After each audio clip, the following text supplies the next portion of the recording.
ನಕ್ಸಲ್ 90 ಲಕ್ಷ್ಮಿ ಕೆಲವೇ ಕ್ಷಣಗಳಲ್ಲಿ ಶರಣಾಗತಿ ಆಗಲಿದ್ದಾರೆ. ಉಡುಪಿ ಜಿಲ್ಲಾಧಿಕಾರಿಗಳ ಕಚೇರಿಯಲ್ಲಿ ಶರಣಾಗತಿಗೆ ಸಕಲ ಸಿದ್ಧತೆ ಮಾಡಿಕೊಳ್ಳಲಾಗಿದೆ. ನಕ್ಸಲ್ 90 ಲಕ್ಷ್ಮಿ ಕೆಲವೇ ಕ್ಷಣಗಳಲ್ಲಿ ಶರಣಾಗಲಿದ್ದಾರೆ. ಉಡುಪಿ ಜಿಲ್ಲಾಧಿಕಾರಿಯ ಕಚೇರಿಯಲ್ಲಿ ಶರಣಾಗತಿಗಳಿಗೆ ಬೇಕಾದಂತ ಸಕಲ ಸಿದ್ಧತೆಯನ್ನ ಮಾಡಿಕೊಳ್ಳಲಾಗ್ತಾ ಇದೆ. ಪತಿ ಸಂಜೀವ, ಮಾವ ನರಸಿಂಹ ಜೊತೆ ಬಂದಿದ್ದಾರೆ ಲಕ್ಷ್ಮಿ. ಕಾರ್ಕಳದಿಂದ ಉಡುಪಿಗೆ ಬಂದು ಶರಣಾಗಿದ್ದಾರೆ ಲಕ್ಷ್ಮಿ. ನೋಡ್ತಾ ಇದ್ದೀವಿ, ಪೊಲೀಸ್ ವರಿಷ್ಠಾಧಿಕಾರಿಗಳ ಕಚೇರಿಗೆ ಈಗ ಲಕ್ಷ್ಮಿ ಅವರ ಆಗಮನ ಆಗಿದೆ.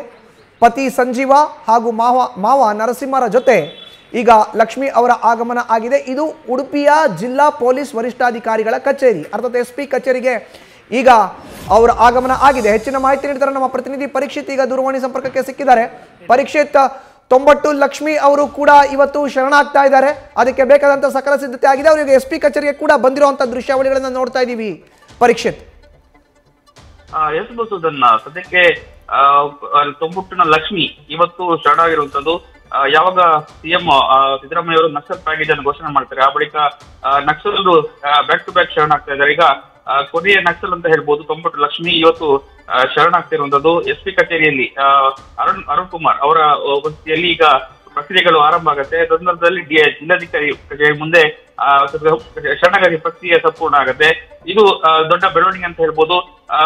ಏನು ಆಂಧ್ರ ಹಾಗೂ ಉಡುಪಿ ಕರ್ನಾಟಕ ಭಾಗದಲ್ಲಿ ಆಕ್ಟಿವ್ ಆದಂತಹ ಲಕ್ಷ್ಮಿ ಇವತ್ತು ಶರಣಾಗ್ತಿರುವಂತದ್ದು. ಮಸೂದನ್ ಇವತ್ತು ಕಾರ್ಕಳದ ಒಂದು ಖಾಸಗಿ ಹೋಟೆಲ್ ನಲ್ಲಿ ತಂಗಿದ್ರು, ಅಂದ್ರೆ ಬೆಳಗ್ಗೆ ತಂಗಿದ್ರು. ಸಂಜೀವ ಮತ್ತು ಮಾವ ನರಸಿಂಹ ಜೊತೆ ಖಾಸಗಿ ಹೋಟೆಲ್ ತಂಗಿರ್ತಾಳೆ. ಈಗ 10 ಗಂಟೆ ಸುಮಾರಿಗೆ ಆಕೆ SP ಕಚೇರಿಗೆ ಬಂದಿರೋದು. ಮಸೂದನ್, ಧನ್ಯವಾದ ಪರೀಕ್ಷಿತ್ ನಿಮ್ಮ ಮಾಹಿತಿಗೆ.